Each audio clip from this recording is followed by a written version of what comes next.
Numero 1. Tatak RMN. Oras sa DYHP, alas 5:15 sa kahaponon. Headlines.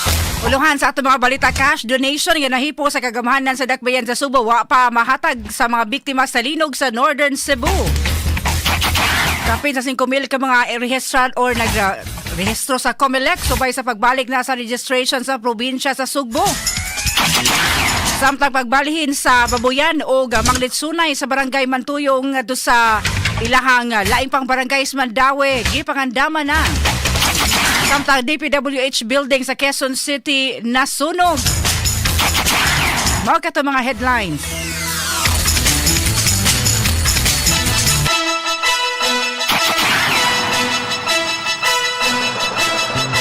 Sugbo, Kabisayan ug Mindanao, Pilipinas, maayong hapon. Kini si Radyoman Aida Tampus matod sa itong mga balita news updates.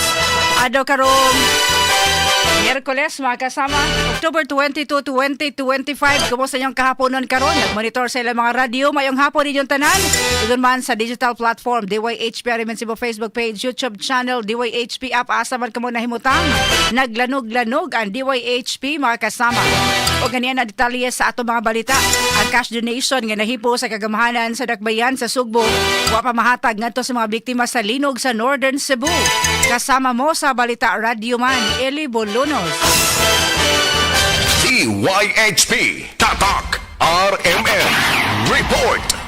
Wa pamahatag sa kagamhanan sa Kabayan Sugbo ang cash donations nga nahipos niini alang sa mga biktimas linog sa Northern Cebu. Mato ni Mayor Nestor Archival nga sila nagpaabot pa sa deklarasyon sa apektado mga lokalidad pagpaubos niini sa state of calamity. Kinigawas nga wa pa usab makadesider ang city government kung cash o housing materials ba ang itunol ngadto sa mga biktima pagtayog sa kusog nga linog. Gipanayag ni Archival nga pangisgutan kung unsaon pagbahin-bahin ang nahipos nga cash donations sa kagamhanan sa dakbayan. Tanaw na mo kung unsaon nato ni pagbahin-bahin, i-florate lang siguro nato ni sa kuning i-discuss sa atong mga konsehal. Tanaw ni nato li kung sagi ang ngayong kwarta kung housing mo na iklaro pag yun nato li. Si Mayor Nestor Archival na sayran nga city government nakahipos sa kapin sa 7 milyones pesos nga cash donations. Apil na ang counterpart nga gidugang ni ini. Kasama mo sa Cebu City Hall kini ang inyong radyoman Elly Bolonos, DYHP Tatak RMN.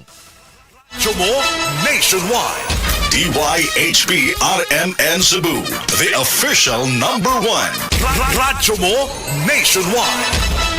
At oras sa 5:19 sa kahaponon, samtang sa dugang pang balita mga kasama, ang landslide sa Labangon dito sa lungsod sa Tabugon, isusi na sa MDRRMO sa naasing lungsod. Kasama mo sa balita Radyoman Raymart, Pogoy.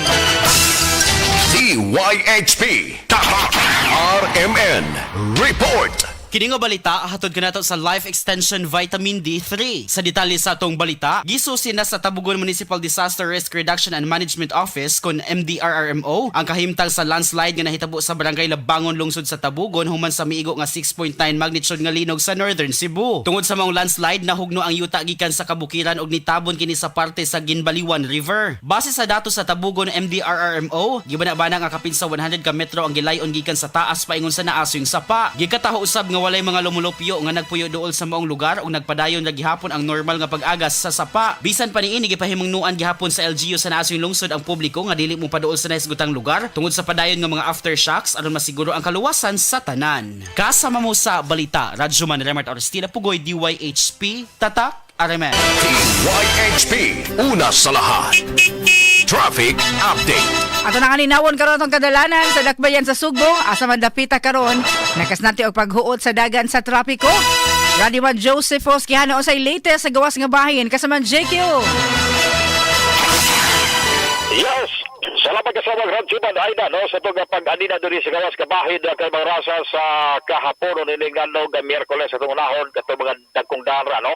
Ang National Highway Ramaw nakasinati karon sa dagat sa Basakaran padung sa may norte kabahin ang MG Kinko Avenue lahos diri sa may Sumulako ug Tipolo o diri sa mga highway no, moderate to heavy traffic karon aga daga sa masakanan padung diri sa may Pasak, Pandawi o Konsolasyon laos diri sa may Liloan samtang aga North Reclamation Area sa Mandawi City ang gikadiri sa may Esos Minya sa may MacArthur Boulevard moderate ra andaga sa masakanan nagamaribot diri sa may doon sa may Mandawi City Sports Complex sa may MCPO nakasilati ikaw sa daga sa masakanan to ang mga dagko nga mga truck ni karga mga dump truck ngagi og mga wing van padung diri sa norte Kapahid samtang ang Governor Cuenco ang Talamban Banilan Road gikadiri sa may Ayala Business Park moderate to heavy traffic sa karon mga orasa ang Popjan Polisikan apektuhan sa discount sa daga sa masakanan padung diri sa may GWS karong musod sa may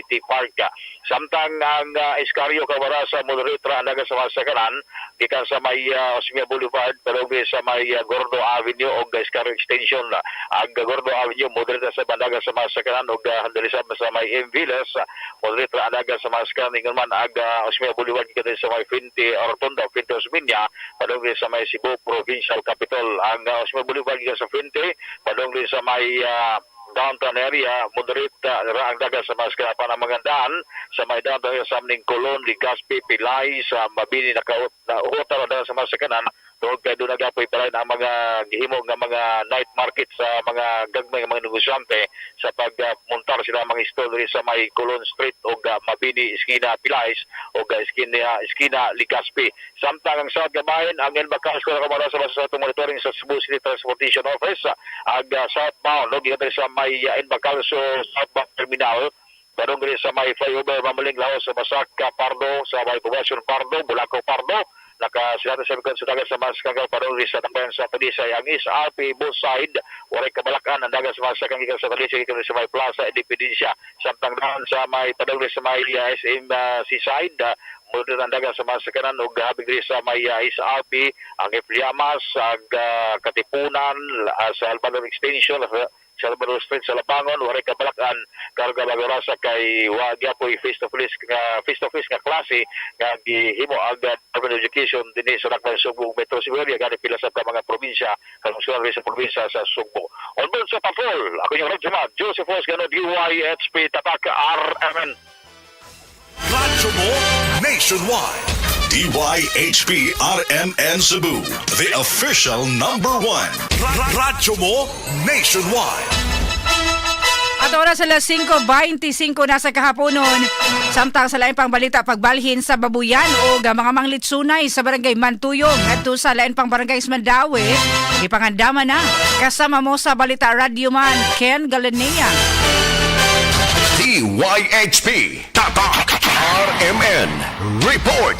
Sugdan na karong Oktobre 30 ang pagsugod og balhin sa mga tag-iya sa mga tangkal sa baboy ingon man manglitsunay gikan sa barangay Bantuyong ngadto na sa Ihawan sa barangay Labugon sa Dakbayan sa Mandawi. Ang lakang himo subay usab sa hangin sa mga opisyales sa barangay kauban ng veterinary office sa syudad para mapaayo og malimpyuhan og mapahapsay ang sitwasyon sa ilang nahimutangan diha sa maong barangay. Ang kapitan sa Bantuyong nga si Julio Cesar Ariupagita nakigtagbo nga tukang Mandawi City Mayor Jonky Uwano para isgutan ang plano pagpatuman sa direktiba pagbalhin sa mga manglitsunay ug ang ilang babuyan sa barangay Mantuyong ngadto na sa barangay Labugon. Ang Mandawi City Veterinarian nga si Dr. Karen Mirillas ni Butiag usab nga padayon ang ilang koordinasyon tali sa barangay ug mga tag-iya sa mga pig pens o mga babuyan para maplansya na ang ilang pagbalhin ngadto sa barangay Labugon sa maong syudad. Kasama mo sa Dakbayan sa Mandawi ang ini Radyoman Galinea tatak RMN.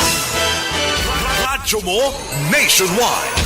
DYHP RMN Cebu, the official #1. Radyo mo nationwide. At oras sa 5:27 sa kahaponon samtang sa dugang pang balita mga kasama.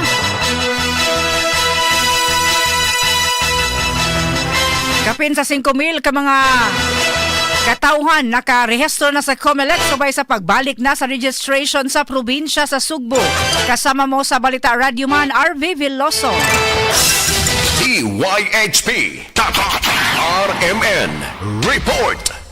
Yes, kasama Aida kapin sa 5,000 ka mga individual na ang nakaparehistro sa Commission on Election con COMELEC Cebu subay sa pagbalik na sa registration ni atong Oktobre 20. Subay sa datos sa COMELEC mabot sa 5,056 ang natala nga narehistro sukad sa naasing adlaw. Sa maong talaan, 2,400 niini ang mga lalaki samtang 2,600 niini ang mga babae. Si Attorney Marshall Sarno, Election Supervisor sa Comelec Province, nagkarayon nga ang maong datos, naglangkob usab sa dakbayan sa Sugbo ug Lapu-Lapu. Samtang subay sa natabong magnitude 6.9 galinog sa Northern Cebu, sagad sa mga opisina sa Comelec ang nangadaot. Sama na lang sa dakbayan sa Bugo ug lungsod sa Medellin, hinungdan nga temporaryo unang gibalin na opisina niini sa mga tents ug ingon man sa mga covered courts. Sa kasamtangan usab, gipahibaw ni Sarno nga kung ugaling hinayon na ang piniliay o wala pa na recover ang mga tunghaan, ingon man ang mga silid o classrooms kasama Aida, mahimo gihapon nga mopahigayon sa eleksyon o piniliay o pagbutar gasta gawas nga bahin, hinungdan nga mopahimutang unya og mga tent o himo usab og relocation area alang sa pagbotar sa mga botante. Sa pagkaroon, operational gihapon ug mahimo gihapon nga makaparehistro ang mga individual o subuano na taliwa sa pagtayog sa linog sa Northern Cebu. Taas nga mo sa lalawigan sa Cebu, Radyoman Veloso DYHP, Tata, RMN. At oras sa 5:30 sa kahaponon kay pahimangnuan ni Senador Cheese Escudero ang mga institusyon sa higher education kabahin sa moratorium o temporaryong dili pagkolekta sa utang sa mga estudyante matag adunay state of calamity. Iginsiste ni Escudero nga nalakip sa Republic Act 12077 o ang Student Loan Payment Moratorium during Disasters and Emergencies Act nga gibawal gidili sa mga university, colleges o technical vocational institution ang pagkolekta sa mga utang sa tinunan natol sa state of emergency o calamity hangtod sa 30 ka adlaw human kini bawion. Ato oras sa 5:31 sa kahaponon. Sa lugar pang balita mga kasama, mga fake nga sigarilyo sa Danao, nabalot o kapin tunga sa milyon ka pesos, gironda sa CIDG 7. Ang live report ni Radyoman Arnold Bustamante. Kasamang Arnold. DYHP RMN Report. Kasamang Aida kapin sa tunga sa milyon ka pesos kabalor sa mga peke nga sigarilyo ang nasakmit sa Criminal Investigation and Protection Group Mandawi City Unit ato sa gimong nga bypass ka usa ka tindahan sa sulod sa merkado sa barangay Poblasyon sa Siyudad sa Danao alas 12:30 kagahapon sa hapon. Ato sa operasyon na dakpan ang nindanini kagilangan si Ananin Lavador 33 anos residente sa barangay Tuboran Sur, Siyudad sa Danao nga tindira sa Bestri Pakuan. Nasakmit sa mga personnel sa CIDG ang nakalain-laing brand sa sigarilyo nga nigamit sa Philip Morris Fortune Tobacco Company kung PMFTC. Namubador ang tanan sa 618,756. Una na nga reklamo ang sa buhatan sa CIDG-7 ang Philip Morris Fortune Tobacco Company labot sa pagkatap sa illegal nga sigarilyo sa Dakbayan sa Danao nga nigamit silang brand nga nakapaubos na silang sales tungod din himo surveillance monitoring ang CIDG-7 labot sa mga tindahan nga nitumbok sa reklamo og sunod sa pila ka semana ilang nga nakumpirmar nga tinuod ang mga reklamo og wala usab ni mobayad og muhi sa gobyerno ug wala usab ni graphic health warning sa ihang kaha. Gino sa dayon sa CIDG-7 naman sa Danao City Police Station ang pagronda nga niresulta sa madampuson nga pagsakmit sa mga peke nga lain-laing brand sa sigarilyo. Yandam na ang kasong kalapasan sa Republic Act 10643 kung graphic health warning law. Batok sa tag-iya sa Bestri Tabacoan na store lakip na ang tindira niini. Kasama mo sa CIDG-7 yung Radyoman Aida Tampus DYHP Karmen. Radyo mo DYHP RMN Cebu, the official #1. Radyo mo nationwide.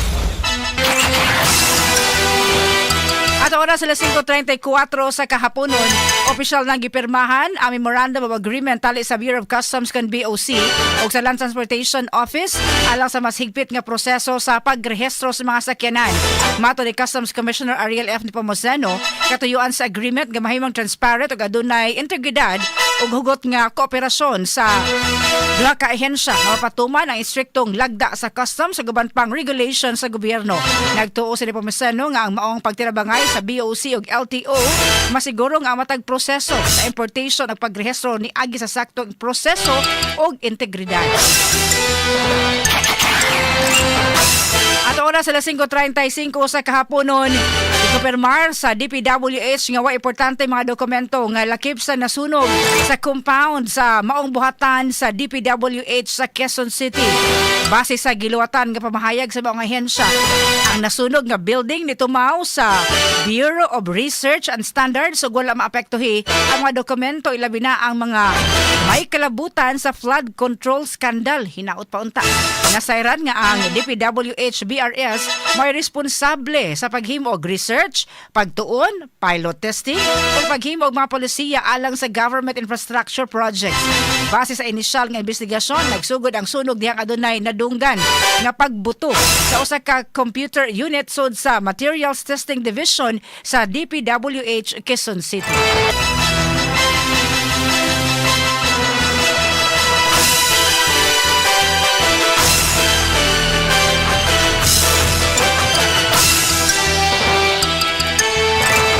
At oras sa 5:45 sa kahapon ng mga kasama, tanang infrastructure projects, national o local man, naglangkob kini sa jurisdiction nga giumol sa Independent People's Commission kon IPC. Matod ni Senador Kiko Pangilinan, langkuban ang komisyon og 5 ka miyembro nga ihurar sa Kongreso og ang judikatura aron masiguro ang kagawasan gikan sa Executive Department. Paniguro usab ni Pangilinan nga ang matag pagsusi angay makompleto sud lang sa 60 ka adlaw ang bisan unsang masuta ipahibaw kini sa publiko sud sa 30 ka adlaw. Nagkadayon ang senador nga matud pa dahil ang pagkakaantala ng katotohanan ay pagkait ng hustisya. Sa English pa mao gini, justice delayed, justice denied, mga kasama.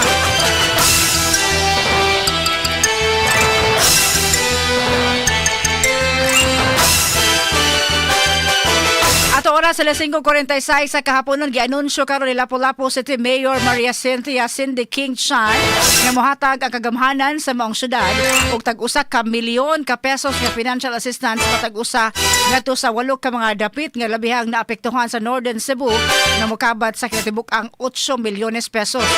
Tag LGU ang hatagag tabang sa kagamhanan sa Lapu-Lapu. Ibabaw kini ni Mayor Chan atol sa iyang paghatod og report sa mga upunganon subay sa first 100 days karong adlawa. Ang mga pinansyal nga ayuda gitakdang i-release karong semanaha nga iapod-apod ngadto sa Bogo City, municipalities of Borbon, Daadbantayan, Medellin, San Remigio, Sugod, Tabugon ug Tabuelan.